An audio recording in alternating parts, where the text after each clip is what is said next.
Hello everyone, my name is Danny. This review is for the movie called A Bluebird In My Heart. This is a 2018 film. It's a little old, but not much. It does not come with a rating. It runs about an hour and a half. And yeah, it got released in March of 18. And it stars Roland Moller, Lola Lalonde, and Verle Batens. Hope I said those names right. The description, kind of an interesting story. Attempting to lead a quiet, reformed life, an ex-con finds refuge in a motel run by a single mother and her daughter, Clara. The peace and freedom he has found in this safe haven disappears.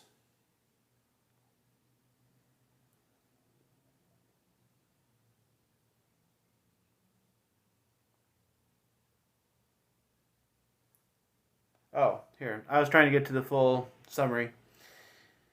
The peace and freedom he has found in this safe haven disappears when Clara is assaulted, forcing him to face his old demons. So there you go. This is A Bluebird in My Heart. Sounds nice, doesn't it? Well, hello everybody. Thank you for watching this video. This is number 608 of my movie reviews on YouTube. So I'm going well up and above and beyond 600 with my 50 subscribers. So this is kind of been a nice month for me. I'm going kind of burning through May here.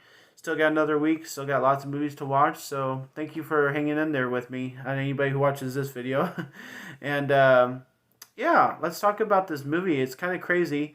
It comes to us from France. The reason why I found out about it is because of research I do at the beginning of the month, but honestly, I just was like, oh, this sounds like a nice movie. I think our main character is this Roland guy. He's very familiar. I'm sure he's done lots of other things. I just haven't looked it up or anything, but I know him. And I was happy to see him when I thought that was him on the picture for the advertisement, but when I started listening to him and he has that dark kind of scratchy voice, I was like, yes, I know that guy. So when he came into the picture, I knew I was going to have some English speaking in this movie. I was hoping not for French the whole time, and it wasn't. So that has a good plus for it. There's French spread throughout the movie, but most of it is English, I would say. Most. I'd say 60 to 70% of this movie is English, so that's good. And yeah, so it's not much to think about. Excuse me. There's not much to think about with the whole acting because we don't know any of these other characters. They're probably from France. They probably gave him a chance to be in this movie, and then they're like, "Oh, we're gonna get this Roland to be the lead, and speak English." But I think the rest of the cast is pretty much just French kind of additions that we have no idea who they are. So that part's fine, mediocre, and then the action I thought was pretty good. There's a couple good points, especially at the beginning here, kind of trying to explain to us that our main character is out of prison. He is trying to rebuild his life. So the story is there. It's very interesting. I mean, I read that description to you. I'm sorry I kind of had to pause there, but that is an interesting plot line for anything. We see it a lot. We've all been forced to watch Netflix lately because of the quarantine stuff, and you could probably pick out 10 to 15 movies that are kind of like this. And I know there's a TV show on right now about a guy that's out of prison trying to rebuild his life and everything. There's at least one. So this idea is not new, but it is very compelling. That's why people keep doing it over and over and over again in so many different markets and everything. So this version, going, to France, trying to, have this guy kind of just be quiet, have a job, befriend some people, that's a nice version of this story. I think sometimes we have this and it's so obvious that they're just going to get right back in there with trouble. This one doesn't paint out a huge problem. Like, he doesn't have people from his past come and get him or anything like that. I'm sorry to spoil it, but I'm just letting you know that that's not what this is. And that's what a lot of these movies are. You know, they just jump right back in with their gang. They need some money. They need a job, whatever. And so this one is totally about him being quiet, keeping things quiet and under wraps, and doing a job, befriending some people, you know, getting some cigarettes, and just trying to be quiet. Our first thing that comes in this movie, which is a little disappointing, comes at 48 minutes or so of the movie. And it's only about an hour and a half. So that was the kind of... I mean, I was fine with the first 47 minutes. You know, it's nice build up and nice storytelling. And, you know, he's working on cleaning out this kitchen that's just, you know, disgusting. And he cleans it from the top to the bottom and fixes things, everything. I'm happy for him. I'm feeling good that he is building his life. But 47 minutes of that stuff kind of got a little long. So our first big thing that happens in this movie happens at 48 minutes. And then the next kind of significant thing happens at like 68 minutes.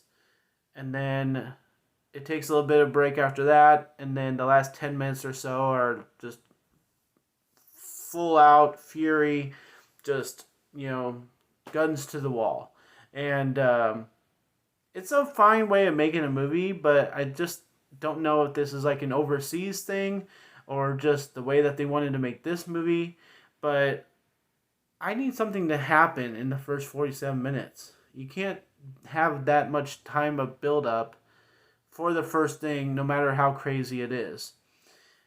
First critique of the first thing that happens is that it doesn't show entirely what happens. It kind of flashes forward, and it has a person in the parking lot, and then that's our thing. And I thought, well, okay, this movie is taking so long to get to the thing that's happened, and then it doesn't show really, you know, as much as it wants to show, but it wants us to know what happened. It's assuming. I thought, well, that's kind of weak. And then the next thing that really happens is like just obvious. Like, it's blunt force. It's the most obvious thing you can do. And I thought that was awesome. You know, like, why didn't we have more of this? You know, I wanted to see this side of this movie.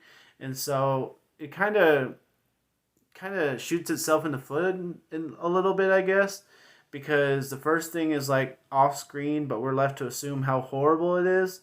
The second thing is so funny and obvious that it just is awesome that it happened that way. And then the ending is the ending. So I don't know, it's just kind of weird watching a movie like this and having it happen like that. So I'm going to give a Bluebird in My Heart, which don't really know what that's all about anyways. I don't know. There's no bluebird in here. I don't know, unless the mom calls the daughter that or something. I don't know, but not even going to touch that really. I'm going to give a Bluebird in My Heart a C. I think it's a nice movie. I was intrigued by it. I was compelled to watch it because it was interesting. It had a storyline it was setting up, even though it took so long.